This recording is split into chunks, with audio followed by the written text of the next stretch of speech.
Bismillahirrahmanirrahim. Cak balik. Alhamdulillah wa kafa. Wassalamun ala ibadil ladhina astafa. Amma ba'd. A'udzu billahi minasyaitonir rajim. Bismillahirrahmanirrahim. Man kana yuridu harthal akhirati nazid lahu fi harthih. Wa man kana yuridu harthad dunya nu'tihi minha. Wa ma lahu fil akhirati min nasib. وقال الله تعالى في مقام آخر وكانوا فيه من الزاهدين سبحان ربك رب العزة عما يصفون وسلام على المرسلين والحمد لله رب العالمين صلوات اللهم صل على سيدنا محمد وعلى آل سيدنا محمد وبارك وسلم اللهم صل على سيدنا محمد وعلى آل سيدنا محمد وبارك وسلم Allahumma salli ala Sayyidina Muhammadin wa ala ali Sayyidina Muhammadin wa barik.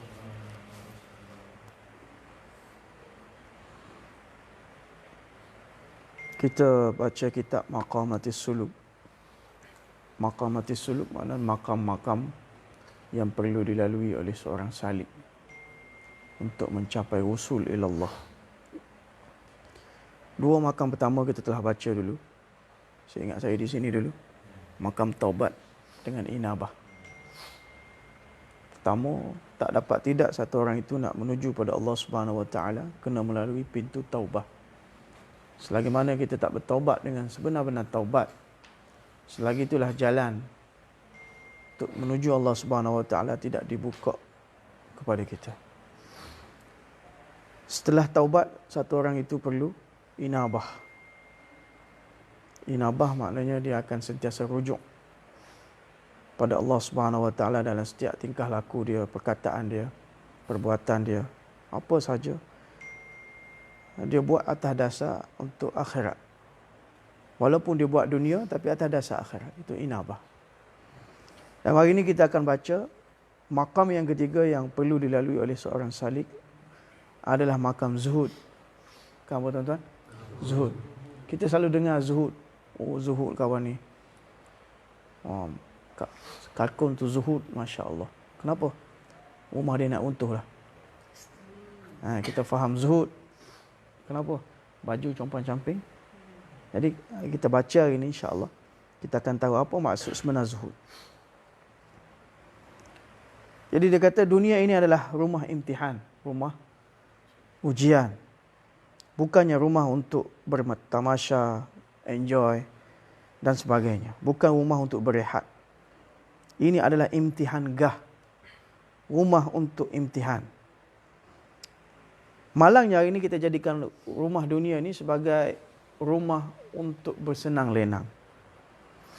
Maksud zindagi Allah ki bandagi bahasa Urdu. Hari ini kita belajar syair Urdu. Ikut saya. Maksud zindagi Allah ki bandagi. Apa maksud dia? Maksud hidup ini adalah untuk menghambakan diri pada Allah Ta'ala. Maksud hayat Allah kiyat. Maksud hayat untuk ingat Allah Ta'ala. Maksud zindagi Allah ki bandagi. Maksud hayat Allah kiyat. Yat ni makna apa? Mengingati Allah Subhanahu Wa Ta'ala. Setiap daripada kita akan diuji oleh Allah Subhanahu Wa Ta'ala dan keadaan akan datang kepada setiap kita berbeza-beza. Fulan macam ni dia punya imtihan, fulan macam ni dia punya ujian. Orang miskin macam ni, orang kaya macam ni, rakyat macam ni, pemimpin macam ini. Ada Allah Ta'ala bagi ujian sihat, ada Allah Ta'ala bagi ujian sakit. Ada ujian gembira, ada ujian sedih. Ada ujian kemajuan nampak dalam dunia dia, ada ujian penurunan. Ada Allah Ta'ala bagi ujian nikmat dan ada Allah Subhanahu Wa Ta'ala bagi ujian musibah. Akan tapi setiap orang mesti melalui imtihan. Imtihan tu apa? Ujian. Jadi setiap imtihan ini melekat kepada setiap orang. Betapa banyak kita hari ini kita melekat dengan cahaya dunia, kilauan dunia dan hati kita terlekat dengan dunia. Sehingga hati kita menjadi cair terhadap dunia. Bila mana satu orang hamba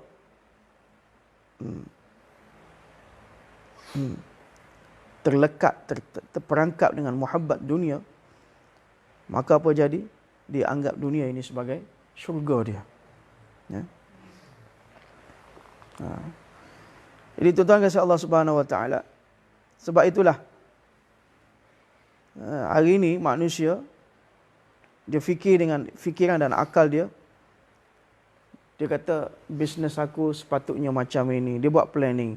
Isteri aku sepatutnya macam ini. Fulan sepatut jadi macam ni. Maka dia telah mendesainkan syurga di dalam fikiran dia. Maka untuk menyempurnakan syurga dunia ini, dia menghabiskan masa keseluruhan hidup dia untuk ini. Sedangkan Rabbul Karim menjadikan jannah itu di mana? Di akhirat. Bila mana kita mahukan syurga di atas dunia ini, sebab itulah syaitan akan meletakkan kita angan-angan yang panjang, harapan yang panjang. Sepatutnya sari umur ham nepeh rena kabi yang sejanai nai, seolah-olah kita nak menghabiskan seluruh hidup kita di atas dunia ni, dan seolah-olah kita tidak akan beredar daripada dunia yang fana ini. Syaitan tipu kita. Maka ini satu tipu daya yang sangat besar sekali, dan ramai daripada kalangan kita terperangkap dengan perkara ini. Allah selamatkan kita. Sepatutnya banyak mana kita nak duduk atas dunia ini, banyak itulah kita kena berusaha atas dunia. Dan banyak mana kita nak tinggal di akhirat nanti, sebanyak itulah kita kena usaha atas akhirat kita. Jadi kita duduk atas dunia ni hanya berapa tahun saja, paling kurang 100 tahun, paling tidaklah. Sedangkan kita nak duduk di hari akhirat adalah untuk kehidupan yang selama-lamanya. Tidak ada hubungan langsung dunia dengan akhirat ni. Sedangkan bila dilihat daripada persiapan kita, muamalah telah jadi terbalik. Sepanjang hari, sepanjang malam, kita hanya fikir dunia hi dunia. Siang hari kita melalui di dalam kedai kita, bisnes kita, dan malam hari pula kedai dan bisnes masuk dalam kita. Siang hari kita tenggelam dalam dunia, kedai, bisnes. Malam hari bisnes, kedai masuk pula dalam kita. Makna siang malam kita hanyut dalam dunia yang fana yang kita akan tinggalkannya nanti. Dunia kan imtihan. Imtihan dunia. Sebab itulah kita tinggal di atas dunia, akan tapi cinta muhabbat dunia jangan kita biarkan masuk dalam hati kita. Kehidupan dunia ni misal dia seperti mana? Air. Satu orang nak naik sampan, kapal, maka dia perlukan air. Sampan tidak boleh berjalan di atas pasir, di atas jalan raya. Sampan perlu berjalan bila mana ada air. Jadi, level mana air yang diperlukan untuk memperjalankan sampan, kapal tadi, sebanyak itulah air yang diperlukan. Jangan kita menggunakan air begitu banyak sehinggakan air tadi masuk dalam kapal kita, menyebabkan kapal dunia kita akan tenggelam. Demikianlah hati kita seperti mana kapal. Kita, dunia ni ibarat air. Kita perlukan dunia untuk berjalankan kehidupan kita. Kalau tak ada dunia, macam mana kita nak sampai akhirat? Allah Ta'ala hantar kita untuk buat amal di atas dunia ni. Jadi dunia ni kita perlu. Sekadar keperluan kita, sekadar hajat kita. Untuk kita berjalan menuju pada Allah Ta'ala, kita perlukan dunia. Tapi jangan sampai dunia tadi masuk dalam sampan hati kita. Bila mana dunia masuk dalam sampan hati kita, maka satu hari kapal kita akan tenggelam dalam dunia. Lautan dunia.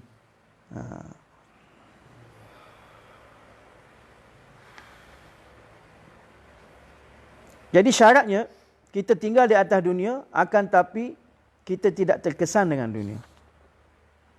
Maka dunia yang menyeliputi kita itulah dinamakan imtihan, ujian. Jadi satu orang itu banyak mana dunia ada pada dia, walaupun dia seorang raja di istana, akan tapi hati dia tak terkesan dengan dunia. Walaupun dia seorang raja, dia akan mendapat syurga di atas dunia ini dan di akhirat.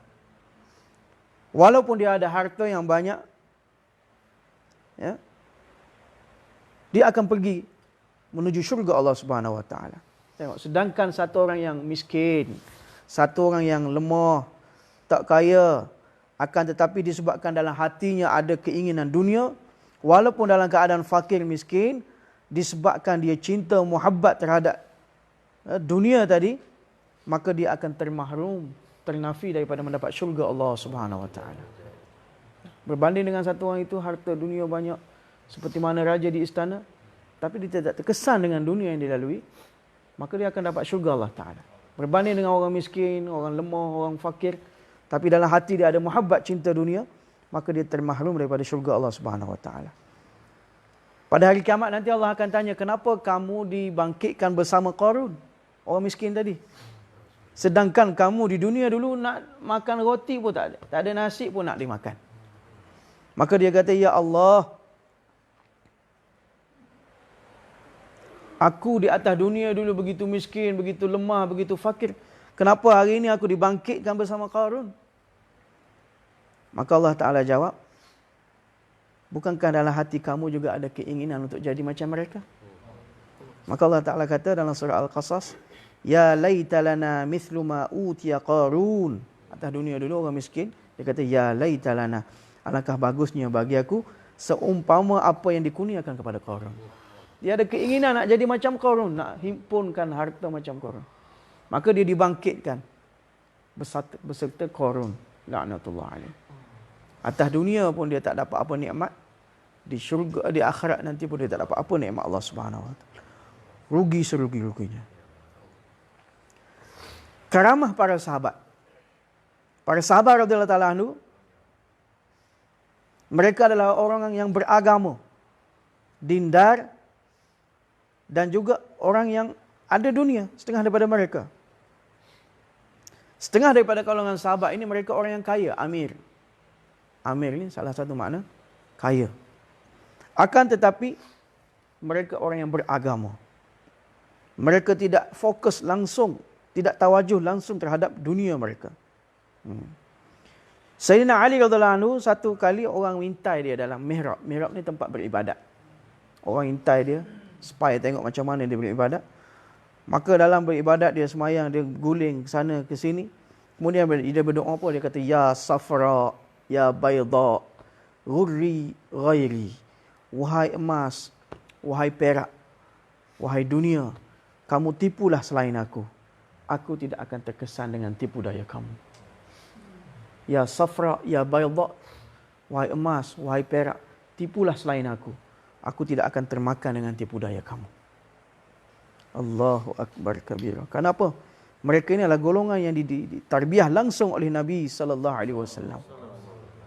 Hati mereka telah menjadi emas. Oleh itu, Hadrat Maulana Ashraf Ali Tanwi rahimahullah ta'ala dia tulis satu perkara yang ajib sekali. Dengar tak perkara ajib ni? Di sisi orang awam, mereka kata sahabat ni keramah mereka apa? Orang awam faham sahabat, keramah mereka ini bila mana mereka menyeberangi lautan Nil. Sehingga kuda-kuda mereka boleh menyeberangi, berjalan di atas air. Sehingga tapak-tapak kaki kuda pun tak basah. Ini keramat yang besar. Tapi itu bagi orang awam. Bagi orang alim, mereka faham karamah sahabat ini adalah bukan tu. Itu sebahagian lah. Tapi karamah sahabat ni, mereka sedang berenang dalam lautan dunia. Zaman Umar, 3 suku dunia di bawah pemerintahan orang Islam. Emas, perak di bawah tapak-tapak kaki mereka. Mereka berenang di atas lautan emas dan perak. Tapi hati mereka tidak terkesan pun dengan dunia. Ini karamah yang paling hebat, tuan-tuan. Kita ni, Allah tak uji kita dengan dunia. Kita tak tahu sekarang ni, bolehlah mari sahabat, Masya Allah. Kalau Allah uji dengan dunia, kesibukan, tak tahu macam mana kita. Jadi dia kata, ad-dunya saharatu. Dunia itu satu tukang sihir yang besar. Dunia ini. Dunia ini tukang sihir. Bila dunia telah menyihir kita, waktu itu kita tak akan ingat sembahyang, tidak ingat Tuhan, tidak ingat masjid lagi, tidak mengingatkan kefarduan Allah, kita tak merasakan kehidupan beragama. Setiap masa, setiap ketika kita fikir dunia. Sebab itulah dunia ini imtihan, tempat ujian. Maka kita perlu mengelakkan tipu daya dunia ini, sentiasa kena berhati-hati. Satu jenis burung Urdu kata murghabi, saya pun tak jumpa lagi. Murghabi tu mungkin burung bangau ke apa. Satu jenis burung. Burung ini, mungkin tuan-tuan tahu nanti. Kan? Dia sentiasa duduk atas air. Menunggu mangsa dia. Duduk atas air. Tetapi dia duduk atas air, sayap dia tak basah pun. Kan? Dia sedang menunggu mangsa duduk atas air, sayap dia tak basah pun. Kalau ada mangsa, dia akan terus terbang, dia tangkap mangsa dia. Kenapa? Dia dapat tangkap dengan tangkas kerana sayap dia tidak basah air. Kalau dia hanyut, tenggelam, menyebabkan sayap dia dibasahi air, mangsa datang, dia tak akan dapat terbang kerana beratnya air tadi. Demikianlah ibarat kita duduk atas dunia ni. Kalaulah sayap hati kita ni dibasahi oleh air dunia, maka kita akan berat untuk terbang menuju pada Allah Subhanahu Wa Taala. Bila mari waktu keluar khuruj, bila mari waktu nak sohbah, keberatan sayap kita, berat bini, berat anak, berat bisnes, berat tu. Jadi kita kena jadi macam burung tadi. Walaupun tinggal atas dunia, akan tapi sayap kita tidak dibasahi oleh air dunia. Boleh insyaAllah. Sekarang ni apakah itu zuhud? Kita duk sebut zuhud kia. Oleh itu, dalam hati tidak ada muhabbat cinta dunia. Itulah disebut zuhud. Bukan meninggalkan dunia ya. Zuhud laisa ma'nahu wa tarikad dunia, walakin tarikul lazzati dunia. Meninggalkan kelazatan dunia. Meninggalkan muhabbat dunia itu zuhud. Dia akan jelaskan lagi. Pada zahirnya dia tidak ada harta, bukan namanya zuhud. Tak ada harta langsung pakai compan jamping, tak ada harta, bukan zuhud. Akan tetapi dia tidak cinta muhabbat kepada harta, itu adalah zuhud. Apa maksud cinta kepada harta? Orang ini demi harta dia terperangkap dalam perkara-perkara yang haram. Dia sibuk cari harta walaupun perkara itu salah dari segi syariat, haram pun dia tetap bergelumang dalam perkara tersebut. Itulah makna cinta dunia. Kenapa nak dapatkan secebis dunia? Dia terperangkap dalam benda yang haram. Sibuk dalam perkara yang riba, perkara yang haram, mencari harta dalam tarikah yang salah. Ataupun disebabkan harta tadi, dia buat kerja yang haram. Maka itu adalah alamat dan tanda dalam hatinya ada secebis cinta terhadap dunia. Dia tak kisah dah. Dapat harta ini dari melalui jalan salah ke, jalan betul ke, jalan halal ke haram. Yang penting harta dapat. Itu tanda cinta dunia. Harta merupakan nikmat Allah Subhanahu Wa Taala. Harta tak salah. Cuma perlu diingat, pada zaman ini, perlu diingat juga tuan-tuan, pada zaman kita ini, Syekh kata, harta itu merupakan perisai bagi orang mukmin. Harta merupakan perisai. Apa maksud dia? Tetapi perlu juga kita mengelakkan diri daripada wabal mal, yakni kerosakan harta. Perisai bermakna, kalau hari ni kita duduk menyewa rumah kan, lama mana, bila kita meninggal tadi, anak isteri kita tak ada kerja apa, mereka merempat, terpaksa cari rumah lain pula. Tapi kalau kita dah ada, contohlah, dah rumah walaupun tak seberapa, ada tempat tinggal berteduh, tidak menyewa, bila kita duduk, kita dah mati nanti, isteri kita tak perlu merempat ke mana lah, kecuali di kahwin lain lah. Jadi pun begitu, kita perlu berhati-hati daripada wabal dunia ini, kesan dunia ini. Umumnya, bila harta datang, maka akibat daripada harta tadi akan datang menyerang kita. Apakah wabal daripada harta? Wabal apa maksud dia? Akibat dunia, kesan buruk daripada dunia. Paling kurang kesan buruk daripada harta ini, orang yang mempunyai harta yang begitu banyak sekali, paling buruk, paling kurang dia punya kesan dia, orang ini tidak ada keinginan nak mati. Dia tak rasa nak mati dah. Dia kata, kenapa perlu mati? Semua nikmat aku dah ada atas dunia, semua aku dah kecapi atas dunia ni. Jadi, paling kurang kesan daripada harta yang banyak ini, dalam hati manusia takut nak mati. Ada jadi cinta dunia dan benci untuk mati. Allah Subhanahu Wa Taala mahukan insan dalam hati mereka, membentuk hati mereka bahawa cinta muhabbat dunia tak masuk dalam hati. Jadi hari ini Allah Subhanahu Wa Taala kita letak dalam hal keadaan mana sekalipun, satu orang hamba itu perlu gembira dengan perletakan Allah Subhanahu Wa Taala. Apapun, sabar kena walabi jitni, syukur kena walabi jitni. Banyak mana Allah Taala bagi nikmat kita syukur, banyak mana Allah Taala bagi musibah kita bersabar pada Allah Subhanahu Wa Taala. Jangan sekali kita dilcaspi, perasaan urdu dia. Dilcaspi. Dilcaspi maknanya kita, apa dilcaspi ni? Dengan dunia ni. Jangan kita dilcaspi. Kita kecenderungan. Maknanya kita, orang panggil apa? Jelira dengan dunia ni. Dilcaspi. Jelira tahu? Berselera dengan dunia ni. Kita buat makan, ala-ala kadar aja dunia ni. Yang kita begitu berselera dengan dunia ni. Itu dilcaspi. Sebab itu dalam Quran, satu tempat dalam Al-Quran, Allah Ta'ala guna lafaz zuhud dalam Al-Quran. Ada lafaz zuhud.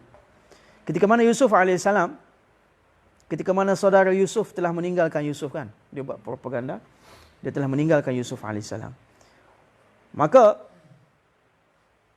dia dalam hati mereka ini, mereka fikir bagaimana tidak kita tinggalkan Yusuf. Dalam hati mereka tidak ada ada jelira terhadap Yusuf ni. Tidak ada selera terhadap Yusuf. Maka, bila orang mari, kan dia jual Yusuf kan.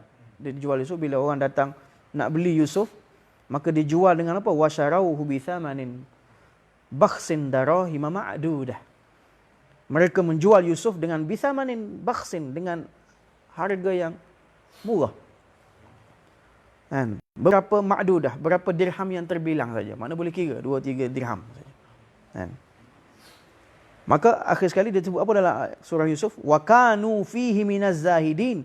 Adapun mereka, yakni adik-beradik Yusuf, fihi berkenaan dengan Yusuf minaz zahidin, termasuk daripada golongan yang zuhud. Maksudnya apa? Adik-beradik Yusuf ni zuhud terhadap Yusuf, makna mereka tidak menyimpan selera pun terhadap Yusuf. Mereka kata Yusuf ni tak boleh pakai, kita jual saja. Itu masuk zuhud. Mana kita dari konteks dunia ni, kita tidak ada dilcaspi terhadap dunia. Kita tidak ada keseleraan, jelira terhadap dunia ni, walaupun kita menggunakan dunia. Itu dia.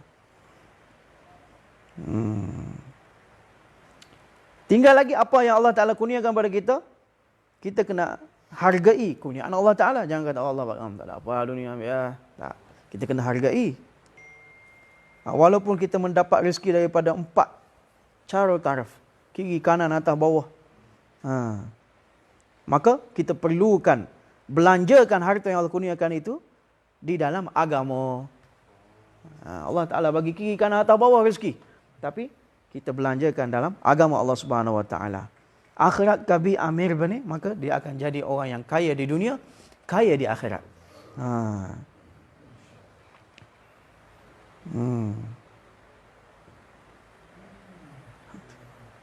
Perkara haknya adalah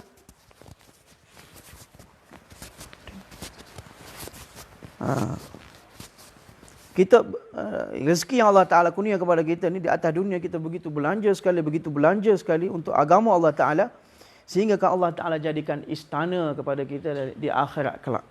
Istana dalam syurga nanti. Malah di sana di akhirat nanti, istana kita akan abad makmur. Ini adalah alamat orang yang berakal. Sekarang kita pergi kepada apakah itu ta'rif zuhud. Dengar betul-betul tuan-tuan. Ramai daripada kalangan kita ni salah sangka terhadap zuhud. Kita kena faham apa itu zuhud yang sebenarnya. Zuhud ni dari segi lafaz bahasanya adalah al-i'rad. Maksudnya al-i'rad? Al-i'rad berpaling. Dari segi bahasa makna zuhud apa? Berpaling. Al-i'rad. Ataupun adamul mail. Tidak berkecenderungan. Tidak cenderung pada sesuatu, itu zuhud. Dari segi istilahnya, bila mana insan berpaling daripada kilauan dunia, berpaling hati daripada kilauan dunia, dan tabiat hati dia tidak terkesan, tidak berjelira tadi. Tidak berjelira dengan dunia. Itulah disebut zuhud. Istilahnya apa dia kata? Satu insan, hati dia berpaling daripada dunia, dan hati dia tidak terkesan dan berjelira dengan dunia. Walaupun dunia ada dengan dia. Bukan dia kata tinggalkan dunia. Dunia di sekeliling dia, di tangan dia, tapi dunia tak masuk dalam hati dia. Dia kata zuhdun an dunya wa zinatiha wa zukhrufiha wa bahjatiha. Yakni zuhud itu adalah seorang yang zuhud, berpaling hati daripada dunia dan daripada perhiasan dunia, dan daripada kilauan dunia. Itu zuhud.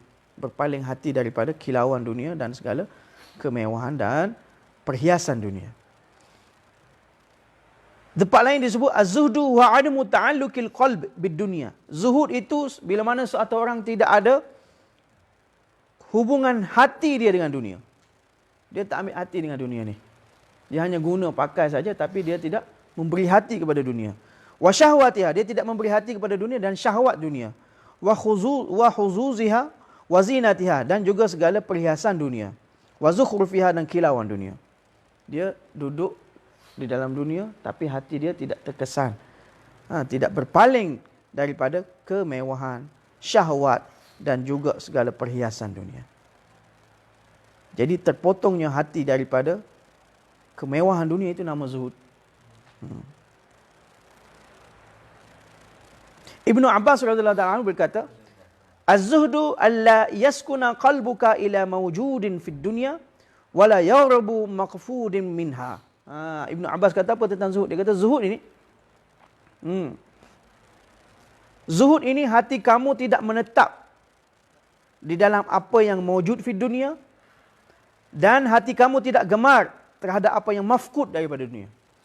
Maknanya apa yang mawjud, apa yang Allah kurniakan kita dari segi harta benda, Allah Ta'ala mawjudkan kepada kita, hati tidak tinggal di sana. La yaskunu makna hati tidak menetap di sana, dan tidak menggemarkan diri dalam apa yang mafkud, apa yang terlepas daripada dunia, apa yang dia tak dapat, hati tidak bergemar di sana. Apa yang tak dapat Allah tak kurniakan dia, dia tak kata Allah kenapalah aku tak dapat. Alangkah apanya. Apalah nasib di dunia ini aku tinggal, sebatang kara. Jadi apa yang mawjud dia tak tinggalkan hati di sana, dan apa yang mafkud, apa yang terlepas daripada tangan dia, dia tidak bergemar terhadap tersebut. Itu maksud zuhud di sisi Ibnu Abbas radhiyallahu anhu. Sekarang ni siapa orang yang zuhud? Kita dah tahu sedikit makna zuhud. Sekarang ni man zahid. Zahid mana apa? Orang yang zuhud. Zahid. Datuk Zahid Hamidi. Orang yang zuhud, masya-Allah. Jadi kalau kita nak cari takrif, definisi dalam Al-Quran siapakah zahid, maka di tempat yang lain Allah Subhanahu Wa Taala sebut orang yang zahid itu siapa? Orang yang zuhud itu adalah likaila ta'sau ala ma fatakum wala tafrahu bima atakum, suratul Al-Hadid. Likaila, supaya mereka tidak taksau, mereka tidak berputus asa, mereka tidak sedih di atas apa yang luput daripada mereka. Wala tafrahu bima atakum, dan mereka tidak gembira di atas apa yang dikurniakan kepada mereka. Itu zuhud. Apa yang terlepas tak dapat, mereka tidak bersedih. Apa yang dapat, mereka tidak terlalu gembira. Tidak terlalu gembira. Seolah-olah nak duduk sini sampai bila-bila. Itu alamat orang yang zuhud. Malah dalam hati insan, walaupun dia dapat harta, dia akan menggunakan harta itu di atas jalan syariat. Kalaulah tak dapat harta, maka dia tidak duduk berputus asa. Maka kisah yang selalu kita dengarkan berkenaan dengan Syekh Abdul Qadir Jilani. Syekh Abdul Qadir Jilani ni satu orang wali Allah. Masa kecil memanglah dia orang yang fakir, miskin. Sampai mak dia, ada zaman dia banyak perompok kan, mak dia telah jahit baju dia yang compan-campir tu, letak duit di situ. Lalu jahit. Jadi bila perompak tengah jalan, cari duit, tak jumpa duduk situ. Tapi bila akhir kehidupan dia, Allah Ta'ala kurniakan begitu banyak harta, dia menjadi seorang saudagar yang hebat. Wali Allah, seorang businessman yang hebat. Jadi cerita saya ringkaskan, cerita yang sama. Satu kali satu orang datang kepada dia bagi laporan. Dia kata, Syekh, kapal kamu yang penuh dengan barang dagangan itu telah tenggelam. Kapal yang penuh dengan barang dagangan, penuh kontena, telah tenggelam. Syekh kata, acah, alhamdulillah. 10 minit selepas itu, orang lain pula mari. Dia kata, Syekh, bukan orang yang sama datang. Dia kata, Syekh, tadi kapal yang kami kata, kapal kamu yang penuh dengan barang dagangan tadi, walaupun tenggelam, tapi akhirnya dia timbul balik. Selamat. Selamat, dan semua barang dagangan selamat, tak tenggelam pun. Syekh kata, alhamdulillah. Maka utusan tadi pelik, dia kata. Bila aku bawa mari berita pertama, kamu cakap Alhamdulillah. Bila aku bawa mari berita yang kedua pun Alhamdulillah. Berita pertama tadi sepatutnya rugilah kan. Rugi. Kalau kita bukan Alhamdulillah lah, melaung habis. Inna lillahi wa inna ilaihi raji'un. Kan? Dan berita yang kedua itu satu berita gembira. Dapat projek. Alhamdulillah. Bukan. Yang pertama kan. Yang kedua, bisnes kita selamat. Orang telefon kita, kilang kamu terbakar. Tempat telefon yang kedua, kata, bukan kilang kamu, kilang sebelah lah. Kita Alhamdulillah kan. Tapi Syekh bila kala jalan ni, dia punya nada sama saja. Alhamdulillah. Berita kedua pun Alhamdulillah. Jadi si pembawa utusan tadi dia pelik. Dia kata, Syekh, bila aku bawa mari berita pertama pun kamu Alhamdulillah. Berita kedua pun Alhamdulillah. Dia kata asalnya, bila kamu bawa mari berita pertama, aku cek dalam hati aku ni, hati aku bersedih ataupun tidak. Bila aku cek renung dalam hati aku tidak bersedih walaupun 1 inci. Maka aku kata Alhamdulillah. Dan bila kamu bawa berita kedua, sepatutnya aku gembira, aku cek hati aku terkesan ke tak di atas berita tersebut. Aku cek hati aku tidak terkesan walaupun 1 inci. Maka aku sebut Alhamdulillah. Jadi Allah Ta'ala nak tengok hati kita. Kita hari ni kena tengok, cek hati kita ni. Jadi itu maksud zuhud. Tidak gembira di atas apa yang Allah kurniakan. Tak gembira makna bukan tak gembira langsung, kena gembira lah. Allah bagi nikmat. Tidak begitu excited sekali, oh aku, Masya Allah. Dan tidak bersedih di atas, tidak kecewa di atas apa yang luput daripada kita. Tak dapat projek, tak apalah, bukan rezeki aku. Dan Allah tarik rumah contoh, na'udzubillah, Allah bagi ujian apa, tak apalah. Tidak bersedih di atas apa yang diluputkan oleh Allah Subhanahu Wa Taala. Itu maksud orang yang zuhud. Jadi Alhamdulillah satu orang hamba telah dapat kaifiat macam ni. Itulah yang disebut sebagai zahid. Jadi seorang zahid ini tidak ada orang boleh tipu dia. Satu orang yang telah dapat kaifiat begini, cuba kita fikir, kenapa orang ini, kalau orang dah ada sifat zuhud ini, kenapa lagi dia perlu makan harta yang haram? Bila dia dapat ni kan, kenapa perlu mendapatkan harta melalui jalan yang haram? Kenapa dia nak tekan orang lain? Kenapa lagi dia nak rampas orang lain? Kenapa perlu dia nak mengambil bahagian orang lain? Kan? Kenapa lagi dia nak makan harta anak yatim? Kenapa? Tak perlu lagi. Sebab apa, dalam hati dia tidak ada perasaan itu. Maka tidak akan terjadilah. Hari ini kenapa terjadi rampas harta orang tu, sakau sana, sakau sini kan? Perkataan tu bahaya juga. Kan? Kenapa terjadi macam ni? Kerana tidak ada zuhud. Kerana tidak ada zuhud. Jadi kalau setiap daripada kita, termasuk rakyat, pemimpin, semua usaha atas tasawuf, usaha atas hati, semua jadi zuhud, Masya Allah, tak ada orang nak sentuh pun harta-harta negara ni. Harta di Baitul Mal duduk macam tu lah, 20-30 tahun. Kan? Aset negara tak tersentuh pun. Sekarang ni dia tarah, tinggal berapa saya tinggal. Kenapa? Tak ada zuhud dalam hati. Oleh demikian, zuhud itu adalah satu sifat yang sangat bagus, yang mana Allah Ta'ala kurniakan kepada hati orang mukmin. Hari ini dengan apa kita iktimad, dengan apa kita berpegang, kita bertongkat dengannya, dia adalah satu tipu daya. Hari ini kalau kita joint venture dengan satu orang, akhir sekali dia lipat kita. Kalau kita letak bahagian duit dalam mana-mana pelaburan, akhir sekali hangus licin. Kenapa? Tidak ada zuhud tadi. Amanah telah diselewengkan. Kenapa? Dalam hati mereka tidak ada khauf pada Allah Subhanahu Wa Taala. Dia tidak rasa bahawa satu hari harta yang dia ada tu akan dihisap oleh Allah Taala. Tengok, harta ni yang halal akan dihisap, yang haram akan diazab. Harta yang halal akan dihisap, Allah hitung satu-satu. Malah sahabat adalah kata, ya Rasulullah, kami minum air sejuk, air kosong. Tu pun dalam keadaan darurat, waktu perang kan, tak dapat minum air kosong, kita minum air mineral ni. Adakah ini akan disoal Allah Ta'ala? Nabi SAW jawab, mafhum dia, ya, akan dihisap oleh Allah Ta'ala. Itu air sejuk, air kosong. Apatah lagi air Pepsi, apatah lagi air Coca-Cola, air mewah-mewah, akan dihisap. Jadi harta yang halal akan dihisap. Aisyah kata, satu orang itu bila dihisap, maka celakalah dia. Atas dunia ni kalau orang audit kita kan, takutnya nak audit. Apatah lagi di akhirat nanti. Dan kalau haram, lagilah akan diazab oleh Allah SWT. Allah selamatkan kita.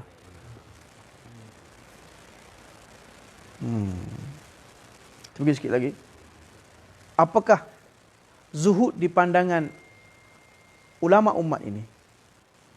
Junaid Baghdadi rahmatullahi alaihi berkata berkenaan dengan zuhud, bila ditanya tentang zuhud, dia kata apa? Dia kata, khuluwul aidi minal amwali wal qalbi minat tatabbu'. Zuhud itu bila mana kosongnya tangan daripada harta-harta dan kosongnya hati daripada mengikuti harta dunia tadi. Apa zuhud?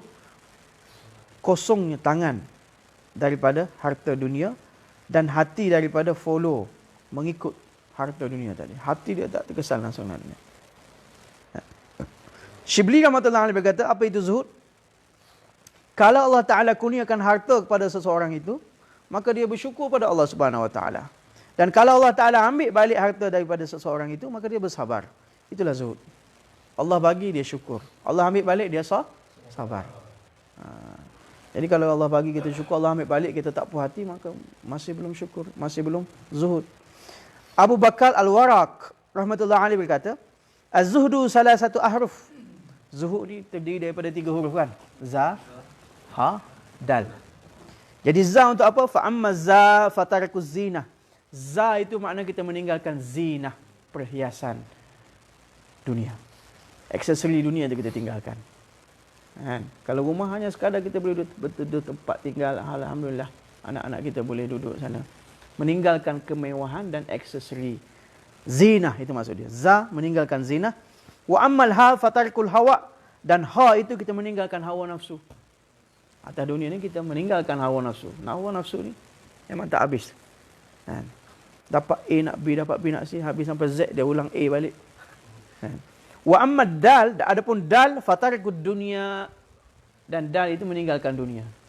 Bukan meninggal dunia mati. Bila sebut meninggalkan dunia, saya sebut awal-awal tadi, meninggalkan kelazatan dunia. Jadi ingat, zuhud ni 3 huruf. Za, ha, da. Zal, tarkuz zinah, meninggalkan zinah. Ha, tarkul hawa, meninggalkan hawa nafsu. Dal, meninggalkan dunia. Hazrat Ruwaim rahmatullahi alaihi, dia tanya Junaid Baghdadi juga berkenaan dengan zuhud, maka jawab Junaid, al-istisgharu dunya wa mahwu athariha minal qalbi.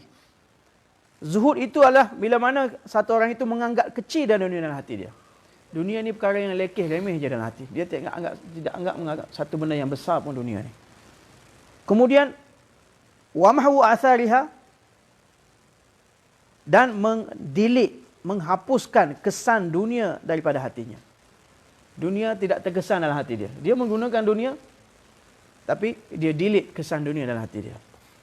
Hari ini kita tak delete masalah, ada bersarang memori dalam dunia. Kan? Jadi macam burung tadilah, walaupun duduk atas air, duduk atas dunia, tapi sayap dia tak basah. Kita bukan basah, tenggelam terus. Berat dengan air. Allah selamatkan kita. Bila mana dalam hati manusia ada dunia, bila tidak ada kehebatan dunia dalam hati, bila kesan dan kehebatan dunia tak ada dalam hati, maka bila mana satu orang itu buat bisnes dan sebagainya, maka dia akan dahulukan kefarduan dulu. Kalau harta tadi, dia selesaikan zakat dulu, sedekah dulu. Bila datang azan, dia pergi semayang dulu. Dia akan menyelesaikan fardu dulu, kefarduan dulu. Kenapa? Bila mana tidak ada dunia dalam hati. Sedangkan hari ini kita nampak misal di depan kita, satu orang yang mana kedai dia di tepi pagar masjid je. Kan? Kat masjid sekarang ni ada lot-lot kedai disewa kan. Dia sewa kedai masjid saja. Tapi bila azan tak boleh pergi masjid. Bila azan tak dapat pergi masjid. Kenapa? Hati dia telah terperangkap dalam dunia. Dunia begitu muhabbat dalam hatinya, Allahu Akbar kabira. Ibnu Rajab rahmatullahi alaihi berkata, az-zuhdu fi syai'in al-i'radu anhu lil istiqlalihi wa ihtiqarihi. Apa maksud zuhud? Kata Ibnu Rajab, satu orang itu berpaling daripada dunia disebabkan istiqlal wa ihtiqari, disebabkan kelekehan dan keremahan dunia.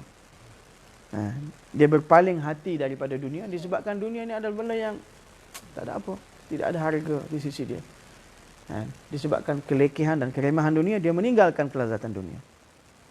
Dalam hadis, satu kali Nabi SAW sedang berjalan bersama sahabat. Kemudian di satu tempat pembuangan sampah itu ada bangkai kambing. Bangkai kambing. Dan kamu tahu betapa busuknya bangkai kambing kan? Betapa semerbak busuk akan datang dalam hidung kita. Begitu busuk sekali kita tak sanggup untuk berdiri lama di sana. Maka Nabi SAW lalu di kawasan tadi, Nabi berdiri. Sahabat pun heran, kenapa berdiri di sini? Maka ditanya, wahai Rasulullah SAW, kenapa berdiri di sini? Maka Nabi SAW menjawab, adakah di antara kamu yang nak beli bangkai kambing ini? Pelik Rasulullah tanya, siapa nak beli bangkai kambing ni? Maka sahabat kata, wahai Rasulullah, begitu busuk sekali bangkai kambing ini, siapa nak beli? Maka Nabi SAW bersabda, betapa banyak kebencian terhadap bangkai kambing yang datang dalam hati kamu, lebih teruk daripada itu kebencian Allah Subhanahu Wa Taala terhadap dunia yang kamu tanggung. Allah tak suka, benci makna Allah Taala tidak suka dunia ini. Nah, dalilnya kalau Allah Taala suka, dalam hadis sebut, kalau dunia ini bernilai di sisi Allah, maka seteguk air pun Allah tak akan bagi kepada orang kafir. Sebesar kepak nyamuk pun Allah Ta'ala tak bagi. Kalaulah dunia ini bernilai sebesar kepak nyamuk di sisi Allah Ta'ala, nescaya satu teguk air pun Allah Ta'ala tak bagi orang kafir. Dan hari ini bukan seteguk air Allah bagi orang kafir. Selautan air Allah bagi orang kafir kan. Kenapa dunia tidak berharga di sisi Allah Ta'ala? Kalaulah berharga sekepak nyamuk nilai dia, satu teguk pun Allah Ta'ala bagi orang kafir. Satu orang menyebut, Az-zuhdu tarku ma la ya'nih minal asya' kulliha. Zuhud itu adalah meninggalkan barang yang sia-sia daripada segala harta benda keseluruhannya. Yani satu orang itu meninggalkan segala benda yang dia tidak ada urusan dengannya. Itu zuhud. Yang lain pula kata az-zuhdu tarku ma yashghalu 'anillah. Ini lagi hebat. Zuhud itu meninggalkan segala benda yang boleh melalaikan diri daripada Allah. Segala benda yang boleh menyibukkan diri daripada Allah Ta'ala, dia tinggal. Kan kita baca dalam Fadail Amal kan, satu orang itu telah meninggalkan untuk makan roti. Kenapa? Bila nak makan roti keras terpaksa dia gigit, dia kunyah selama 40 kali. Dia kata alangkah bagusnya kalau aku kunyah 40 kali itu, aku habiskan masa dengan sebut subhanallah, subhanallah. Daripada hari itu dia tak makan roti. Hari ini kita jangan makan roti Nasi dagang tak apa. Jadi apa saja yang boleh melalaikan, menyibukkan dia daripada Allah Ta'ala, dia akan tinggalkan. Itu makam tinggilah. Allahu Akbar kabira. Yahya bin Mu'az rahimahullah berkata, Az-zuhdu yurithus sakha' bil milki, wal hubbu yurithus sakha' bil ruh. Ini pelik ni. Dan Ar-Risalah Al-Qushairiyah. Dia kata zuhud itu, zuhud itu berkenaan dengan harta, dia akan mewarisi sakhawah, mewarisi dermawan, yakni kemurahan hati. Zuhud itu, bila satu orang terdapat zuhud, dari segi harta, dia akan dapat kemurahan hati. Makna harta dia sentiasa infak jalan Allah, infak kepada orang memerlukan. Dari segi roh, dan dari segi hubbu, dari segi cinta, dia akan mewarisi dermawan terhadap roh dia. Dari segi harta, dia akan mewarisi dermawan terhadap harta dia. Dari segi cinta pada Allah, dia akan mewarisi dermawan terhadap roh dia. Tuan faham?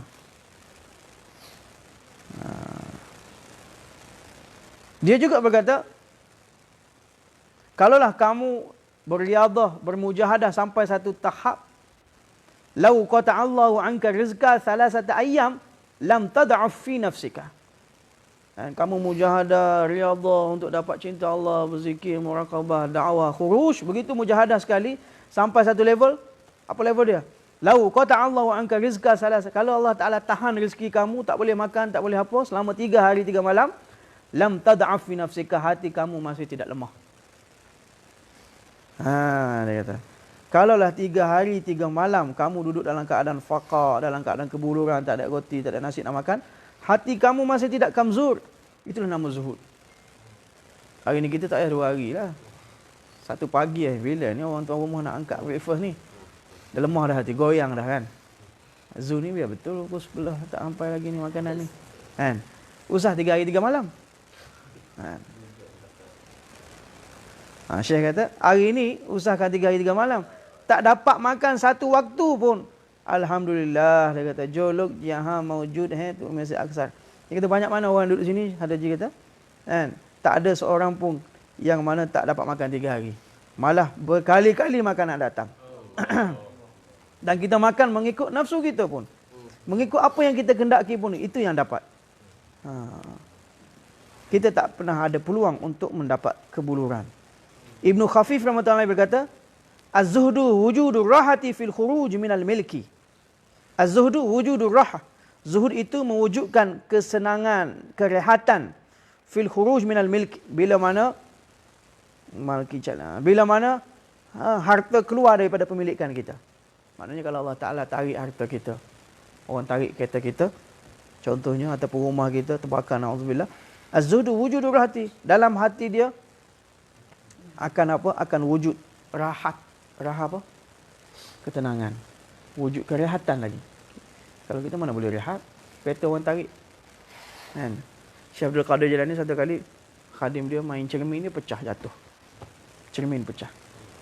Syekh Abdul Qadir Jalani kata, Alhamdulillah, asbab aku bangga diri aku pun telah pecah hari ni. Kan cermin kita bangga, oh semak juga aku ni, Masya Allah. Hidung mancung juga ni. Jadi asbab kebanggaan diri telah hancur. Jadi Alhamdulillah. Kalau kita, oh cermin aku beli mahal ni, Turki aku beli ni, kenapa pecahkan? Kan? Fudail bin Iyas kata sikit lagi. Az-zuhdu, aslu zuhdi ar-ridha anillah. Asal zuhud adalah kita redha dengan Allah Ta'ala. Apa saja Allah kurniakan kepada kita, kata redha. Alhamdulillah. Itu zuhud. Tak ada pun ulama kata zuhud ni meninggalkan dunia, tak payah guna dunia ini. Tak ada. Abdullah bin Mubarak kata, Az-zuhdu as-siqatu billah ma'a hubbil faqr. Hubbil faqri. Zuhud adalah satu orang bila mana siqatu billah. Dia berpegang, bertongkat, bertawakal dengan Allah Ta'ala, beserta dia cintai orang-orang fakir. Itu zuhud. Dia cinta orang yang lemah, orang yang fakir. Dan dia bertongkat, bertawakal dengan Allah. Laisa az-zahadatu fid dunya bitahrimil halal wala biida'atil mal. Bukannya zuhud di dunia itu dengan mengharamkan apa yang halal dan mengsia-siakan harta. Zuhud, orang kata ini tak boleh makan, tu boleh makan. Apa yang Allah halal dia haramkan. Ini tak boleh makan, ini tak boleh makan. Kan? Sehingga menghancurkan, mengsia-siakan harta. Walakin az-zahadatu fid dunya an takuna bima fi yadillah aw thaqa minka bima fi yadik. Akan tapi zuhud di dunia itu adalah apa yang ada di tangan kamu tidaklah menjadi lebih kamu tawakal dan yakin daripada apa yang ada di tangan Allah. Mana apa yang ada di tangan dia, dia tak yakin, dia tidak bertongkat, dia tidak iktimad. Melainkan apa yang ada di tangan Allah itulah yang dia lebih bergantung. Dia tak bergantung apa yang ada di tangan dia. Dia bergantung apa yang ada di tangan. Kenapa? Apa yang ada di tangan dia itu bila-bila masa Allah Ta'ala boleh tarik. Pinjaman sementara. Dunia sementara. Pinjaman saja. Dia bertongkat, bersiqah, tawakal terhadap apa yang ada di tangan Allah Subhanahu Wa Ta'ala. Allahu Akbar. Dia tidak tengok apa yang ada dalam poket dia. Jangan tengok apa yang ada dalam poket. Tapi dia tengok pada apa yang ada pada khazanah Allah Subhanahu Wa Ta'ala. Sebab itulah bila di rumah dia tidak ada tepung atap, konteks kita bila rumah kita tak ada beras, setiap orang dia akan menangis, meminta sedekah dan sebagainya. Tapi yang itu tak ada apa. Tapi yang sedapnya bila mana rumah satu orang itu ada belaka, semua ada dalam rumah dia. Pun begitu dia masih merintih merayu pada Allah Subhanahu Wa Ta'ala. Masih minta pada Allah Ta'ala. Semua dah ada rumah, tapi dia masih merayu minta pada Allah Subhanahu Wa Ta'ala. Dia kata, apa yang kamu kurniakan ini daripada-Mu ya Allah. Me'abhi kidar kamu, aku hanya berhajat padamu pada Allah Subhanahu Wa Ta'ala. Aku hanya minta padamu pada Allah Ta'ala. Maka Ibnu Taimiyah rahimahullah berkata, ada setengah orang legit sebut Ibnu Taimiyah kan. Ibnu Taimiyah bab akidah dia ada setengah bab masa kita tak pakai. Tapi bab zuhud, Masya Allah, Ibnu Qayyim gitu juga. Ulama kita ambil, mereka pun bertasawuf. Ibnu Taimiyah dia pun memang dah bertaubat daripada akidah salah dia, Ibnu Taimiyah. Jadi bab tasawuf ni Ibn Taimiyah kata apa? Az-zuhdu tarku ma la yanfa'u fid daril akhirah. Zuhud itu meninggalkan apa yang tak dapat memberi faedah dan manfaat untuk hari akhirat. Apa saja atas dunia ni, barang atas dunia ni tak bagi faedah kepada dia untuk akhirat, dia tinggalkan semua. Jadi dunia ni tak bagi manfaat kepada akhirat. Tak, kalau dunia itu kita gunakan untuk di jalan syariat, jalan Allah, dunia itu akan bagi manfaat, faedah kita pada hari akhirat. Kita nak habis ini, tengah hari kita nak sambung. Ibnu Abu Sufyan rahmatullahi ditanya apa itu zuhud, dia kata ayyu syai'in awwalu hududiz zuhdi. Apakah batasan pertama zuhud ini? Benda apakah batasan? Dia ada level dia kan zuhud. Apakah batasan pertama? Dia kata, dia jawab al-istisghar dunia, menganggap kecil dunia. Dunia ni anggap kecil saja. Itu batasan pertama. Sufyan bin Uyainah ditanya beliau, ma hadduz zuhud, apakah itu batas zuhud? Apakah batasan zuhud? Dia kata, ayyakuna syakiran fil ridha, sabiran fil bala. Seorang itu menjadi syukur apa yang dia redha dan dia sabar apa yang diberi bala kepadanya. Allah Taala bagi nikmat, dia suka, dia redha, dia syukur. Kemudian apa yang Allah bagi bala, dia sabar.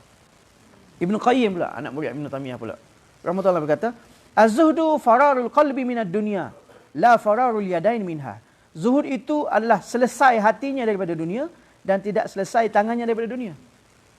Selesai hati, maknanya hati dia tidak terkesan dengan dunia, tangan dia sibuk dalam dunia. Itu konsep zuhud. Tangan dia sibuk dunia, hati tak terkesan dengan dunia. Jadi kita kena doa Allah Ta'ala biar dunia ini di tangan-tangan, di tapak-tapak kaki kita. Jangan biarkan dunia masuk dalam wilayah hati kita.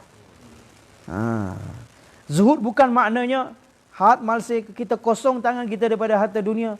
Malah dalam hatinya kosong daripada cinta dan muhabbat dunia. Ahmad bin Abi Al-Hawari berkata, innama zuhda an tafrur qalbuka lil akhirah. Hanya sahaja zuhud itu bahawa selesai kosonglah hati kamu daripada dunia untuk akhirat.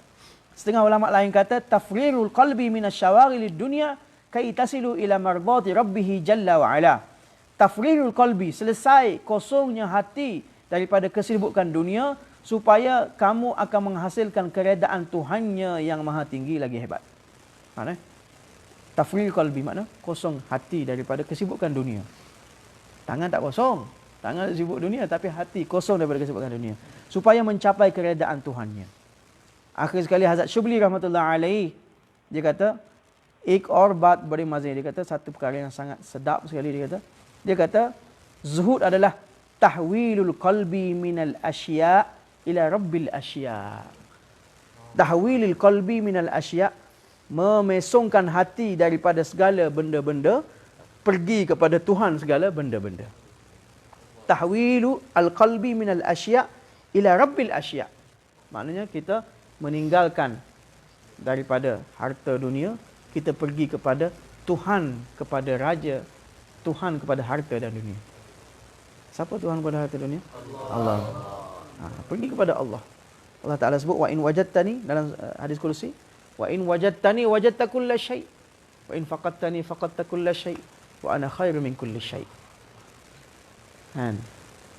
Wa in wajadtani, kalau kamu dapat aku, kamu dapat cinta Allah, muhabbat Allah, kasih sayang Allah, takwa Allah, taharah pada Allah, wajadta kulla syai', ketahuilah kamu telah dapat segala-galanya.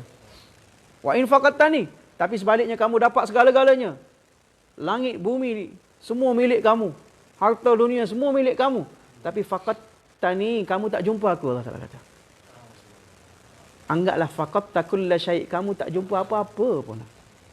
Nampak kamu dapat semuanya, tapi sebenarnya kamu tak dapat apa-apa pun. Allah Ta'ala kata, wa ana khairu min kulli syai', dan aku lebih baik daripada segala sesuatu. Jadi hendaklah kita pergi kepada Rabbus syai', Rabb segala sesuatu. Jangan kita pening pergi kepada syai' itu sendiri. Boleh insya-Allah.